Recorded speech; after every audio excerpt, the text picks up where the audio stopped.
दुनिया वालों, तुम्हें चैलेंज है, भारत के टोटल धर्म ग्रंथों के गुरुओं, तुम आओ एक तरफ, अब्दुल्ला सालिम एक तरफ रहेगा, क्रिश्चियन हो, जैन हो, बौद्ध हो, कन्फ्यूशनिज्म हो, तुम्हारी एक एक किताब को मैं पढ़ता, मुझे पता है कि तुम्हारी किताब कहां से आई।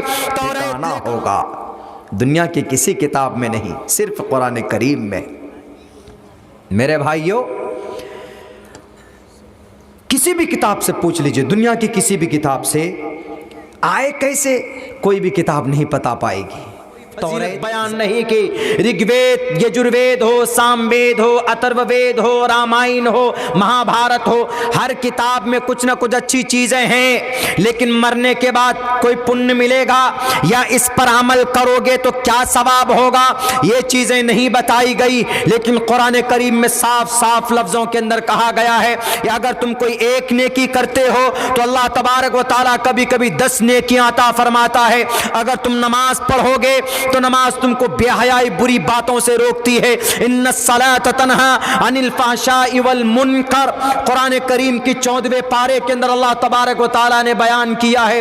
और कुरान कहता अगर तुम रोजा रखोगे, कुतिबा अलैकुमुस्सियाम कमा कुतिबा अलल लज़ीना मिन क़ब्लिकुम लअल्लकुम तत्तक़ून, क्यों तुम रोजा रखोगे तो इस रोजा रखने की वजह से तुम्हारे अंदर तकवा पैदा होगा, तुम्हारे अंदर डर आएगा, तुम्हारे अंदर से गुनाह का बोझ दूर होगा, तुम गुनाह से दूर हो जाओगे। एक एक अमल का उसका साइंटिफिकली मेडिकल एतबार से भी उसका फायदा बताया।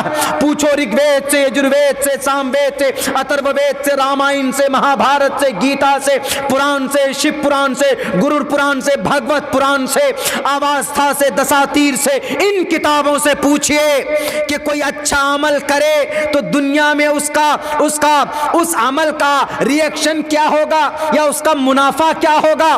दुनिया की कोई भी किताबें नहीं कहेगी कि तुम अगर पूजा करोगे तो तुमको यह फायदा होगा। नहीं, पूजा करो किस लिए, बस पूजा कर रहे हैं जी। कोई परेशानी दूर हो गई, परेशानी दूर होने के लिए पूजा करते नहीं, कुदरती तौर पर बताओ ना कि अगर कोई हम अच्छा अमल करेंगे तो उसके बदले में क्या मिलेगा। हम तो इतना जानते हैं कि वनहन नफ्सानिल हवा फइन्नल जन्नत हियल मावा, अगर कोई बुराइयों से रोकता है अपने आप को और नफ्स को कंट्रोल में रखता है तो अल्लाह तबारक व तआला ने उस शख्स से वादा किया है कि फर्दन फर्दन एक एक नेकी छोड़ो। वनहन नफ्सानिल हवा, हमारे जवान को फिल्म देखने की का मन करता है, हमारे जवान को जवान बेटी की इज्जत लूटने का मन करता, हमारे नौजवान को शराब पीने का मन करता है, हमारे समाज के कुछ लोगों को चाय की दुकान पर बैठकर किसी के खिलाफ ग़ीबत करने का मन करता है, लेकिन वो रुक जाता है। वनहन नफ्स अनिल हवा, ख्वाहिश नफ्स को पूरा करने से रुक जाता है तो अल्लाह क्या देते हैं अजर, फ़इन्नल जन्नत हियल मअवा, जन्नत उसका ठिकाना होगा। दुनिया की किसी किताब में नहीं, सिर्फ कुरान करीम में। मेरे भाइयों, किसी भी किताब से पूछ लीजिए, दुनिया की किसी भी किताब से, आए कैसे, कोई भी किताब नहीं बता पाएगी। तौरात, ज़बूर, इंजील का वही मेथड है जो कुरान का है। और जो किताबें, बड़ी किताबें जो दावे किए जाते, अभी सबसे मुबारक जगह पर, कहां पर, कल्ब में, दिल में, दिल से मुबारक, दिल से अशरफ और दिल से बेहतर जगह दुनिया में कोई नहीं। शहरों में मक्का, महीने में तमाम महीनों का सरदार रमज़ान में, शहरों में मक्का, और फरिश्तों में जिब्राइल के ज़रिए, और पार्ट्स ऑफ बॉडी में सबसे बेहतरीन जगह कौन है, दिल है। तो उन्होंने ये बात कही कि हमने कहा कि सर संस्कृत इसलिए हम सीखे हैं, जानते हैं, ताकि हम जान सकें कि संस्कृत में जो इतनी सारी किताबें हैं वो किताबें आई कैसे कैसे। जैसे ऋग्वेद है, ऋग्वेद किस पर नाजिल हुआ, कौन सा दूत लेकर आया। ऋग्वेद ले लीजिए, यजुर्वेद ले लीजिए, सामवेद ले लीजिए, अथर्ववेद ले लीजिए, उपनिषद ले लीजिए, यहाँ तक के पुराण ले लीजिए। ये 3 कैटेगरी की किताब है। पहले नंबर पर वेद, फिर उसके बाद उपनिषद, उसके बाद फिर पुराण, 18 पुराण। ये तीनों कैटेगरी की किताबें किसने लिखी, कहां से आया जी, कुछ अता पता नहीं। ईश्वर के पास से कौन लाया। जैसे हमारे यहाँ तो आम है, आपसे कोई पूछे कि भाई कुरान कैसे नाजिल हुआ, आप कहेंगे कि भाई अल्लाह के नबी पर नाजिल हुआ है। कैसे नाजिल हुआ? जिब्राइल अमीन लेकर आए। अच्छा, ये कुरान है कि हाजा बलागुल लिन्नास, खुला हुआ खत है, हाजा बलागुल लिन्नास, पोस्ट कार्ड है, लोगों के नाम, मुसलमानों के नाम नहीं।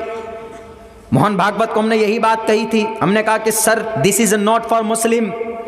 Quran Allah send down to the earth and to teach the only people, to teach the people, लोगों को बताने के लिए अल्लाह ने कुरान नाजिल किया है, सिर्फ मुसलमानों को नहीं, लोगों को।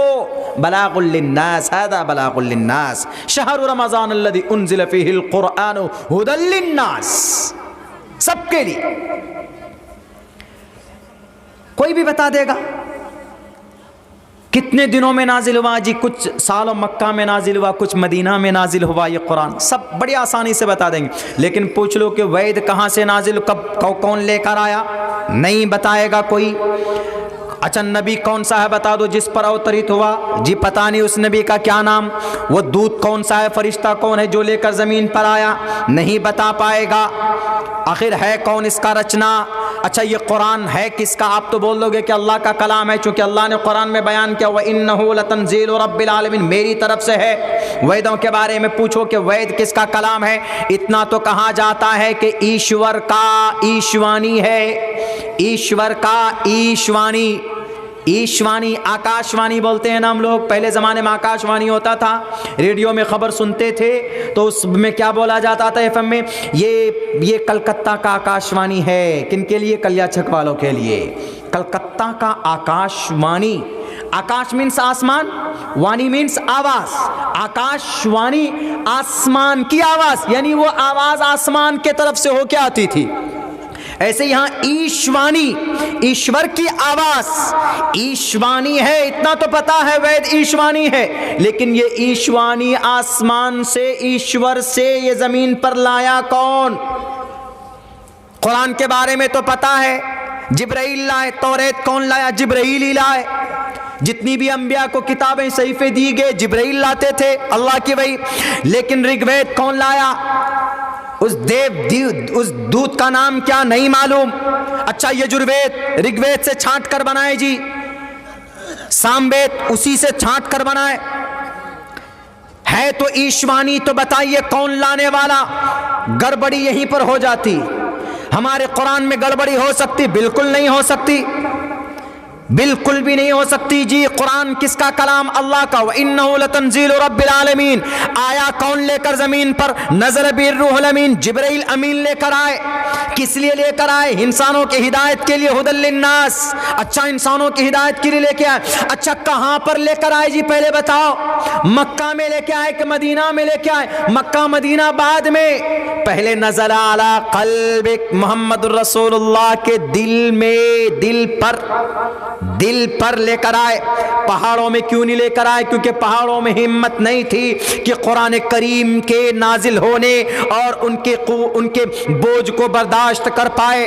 क्योंकि अल्लाह तबारक व तआला ने जब कुरान को पहाड़ों पर नाजिल करने का इरादा किया, लव अनज़लना, अल्लाह कहता है कि अगर मैं इस कुरान को पहाड़ों पर उतारता तो पहाड़ रेजा रेजा हो जाता। लव अनज़लना हाज़ल कुरान अला जबलिन लरअयतहु, वो पहाड़ को तुम देखते कि वो रेजे रेजे हो जाते। उसमें इतनी ताकत नहीं थी कि कुरान करीम के बोझ को बर्दाश्त कर पाए। अल्लाह के नबी के क़ल्ब अतहर पर कुरान करीम को उतारा गया। दुनिया वालों, तुम्हें चैलेंज है, भारत के टोटल धर्म ग्रंथों के गुरुओं, तुम आओ एक तरफ, अब्दुल्ला सालिम एक तरफ रहेगा, क्रिश्चियन हो, जैन हो, बौद्ध हो, कन्फ्यूशनिज्म हो, तुम्हारी एक एक किताब को मैं पढ़ता, मुझे पता है कि तुम्हारी किताब कहां से आई। तौरात लेकर आएंगे, बाइबल लेकर आएंगे, लेकिन बाइबल के मानने वाले इंजील के मानने वालों ने इंजील को बदल दिया है, तौरात के मानने वालों ने तौरात को बदल दिया है, जबूर के मानने वालों ने जबूर को बदल दिया। वेदात का पता नहीं, सिर्फ इतना पता है कि ईशवाणी लेकर आए कौन, इसके रचनात्मक कौन है। कहा जाता है कि सदियों पहले ये सीना बसीना, इनके श्लोक, इनके मंत्र एक सीने से दूसरे सीने तक, यानी एक उस्ताद अपने शागिर्द को, फिर वो अपने शागिर्द को, वो अपने शागिर्द को एक सीने से 2 सीना तक मुंतकिल होता था। लेकिन इसके ऊपर पहला कोई ना कोई उस्ताद तो होगा, उस पर कहां से आया? कहा जाता है कि इस वेदों को जमा करने वाले मनुष्य का नाम है वेद व्यास जी। बस सिर्फ वेद व्यास जी। कौन है वेद व्यास जी? कहां रहते हैं वेद व्यास जी? मोहम्मद रसूलुल्लाह के बारे में पूछो। मोहम्मद रसूलुल्लाह मक्का में पैदा हुए, 8 फीट चौड़ा 9 फीट लंबा उस घर में पैदा हुए। मोहम्मद रसूलुल्लाह के अब्बा कौन? अब्दुल्लाह, जिनको संस्कृत में विष्णु यश कहा गया। मोहम्मद रसूलुल्लाह की अम्मा का नाम क्या है? आमिना, संस्कृत में सोमवती कहा गया। मोहम्मद रसूलुल्लाह कहां पैदा हुए? हाजल बलदिल अमीन, मक्कतुल मुकर्रमा में पैदा हुए। संस्कृत में कहा गया है बिहाजल बलद शंबल ग्राम कहा गया। अल्लाह के नबी कहां पैदा हुए? किस घराने में पैदा हुए? कबीले कुरैश में और बनी हाशिम के खानदान में पैदा हुए। संस्कृत में कहा गया बराहमणे सगहातमन, बराहमणे सगहातमन भवने विष्णु यशसा कल की प्रादुर्भविष्यति। आपके दोस्त कौन थे? आपके दोस्त अबू बकर थे, उमर फारूक थे, उस्मान थे, अली थे और भी सहाबाए किराम थे। आपके जो दोस्त बने हैं, संस्कृत में कहा गया चतुर्भिर भ्रातृभिर्देव करिष्यामि कलिक्ष्यम, 4 दोस्त होंगे उनके साथ जो हमेशा हर वक्त उनके साथ होंगे। कोई उनका दामन नहीं छोड़ेगा, कोई उनका साथ नहीं छोड़ेगा। बद्र का मैदान हो, उहद का मैदान हो, चाहे शब अबी तालिब का घाटी हो, चाहे मक्कतुल मुकर्रमा के दरो दीवार पर नबी के ऊपर जुल्म ज़्यादती के पहाड़ तोड़े जा रहे हो, हर मकाम पर अल्लाह के नबी के साथ अबू बकर सिद्दीक खड़े थे। इसलिए कुरान में कहा ला तहज़न इन्नल्लाह फ़क़ाल लिसाहिबिही ला तहज़न इन्नल्लाह माना। ए अबू बकर सिद्दीक, आप घबराइए नहीं, अल्लाह तबारक व तआला हमारे साथ है। मेरे भाइयों, एक एक एड्रेस बता रहा है कि नहीं बता रहा? अल्लाह सिर्फ कुरान में नहीं, हर जगह बता रहा। अब पूछिए दुनिया के और किताब वालों से कैसे आए, क्या आए, नहीं बता पाएंगे। तो ये चीज है, एक चीज, एक वजह, आने की वजह दुनिया में अल्लाह तबारक व तआला वो भी बयान कर रहा है। इससे साफ पता चलता है कि कुरान करीम हमारा आखिरी ऑथेंटिक फाइनल अल्लाह का कलाम है। हम इसको संभाल कर रखेंगे, इससे जुड़ कर रहेंगे तो इंशाअल्लाह तबारक व तआला कभी जलील और रुस्वा नहीं होंगे। जो लोग कुरान नहीं पढ़ना जानते हैं अभी तक, नौजवानों बेशरम रंग गाना तो याद कर लिए बहुत जल्दी, यूट्यूब में देखते, फेसबुक में देखते याद हो जाता है। लेकिन कभी कभी आपको कोई सूरत भी याद हो जाना चाहिए। किसी कारी साहब की तिलावत सुनकर यूट्यूब में याद कर लिया करो, सुनकर ही एक हर्फ पढ़ोगे तो अल्लाह नेकी अता फरमाएगा। कल क़यामत में जब तुम परेशान होंगे तो अल्लाह तबारक व तआला इसी कुरान के ज़रिए से अल्लाह तबारक व तआला आपकी मग़फ़िरत भी करवा देगा। कुरान आपका ज़ामिन बन जाएगा। सुप्रीम कोर्ट में अगर कोई आपको केस जिता दे तो आप गुलाम बन जाएंगे उसके, लेकिन कल क़यामत में अल्लाह के नज़दीक आपका बेड़ा अटक जाएगा, मामला अटक जाएगा। तो कुरान आकर के कहेगा कि नहीं, this person related to me, मेरे साथ है, लेकर जाएगा यह कुरान आपको जन्नत में। इसीलिए कुरान पढ़ना सीखिए। नहीं पढ़ना जानते हैं, कोशिश कीजिए। अटक कर पढ़ते हैं तो पढ़िए, अटक कर 2 अजर मिलेगा, लेकिन कोशिश कीजिए बेहतर अंदाज में कुरान पढ़ने।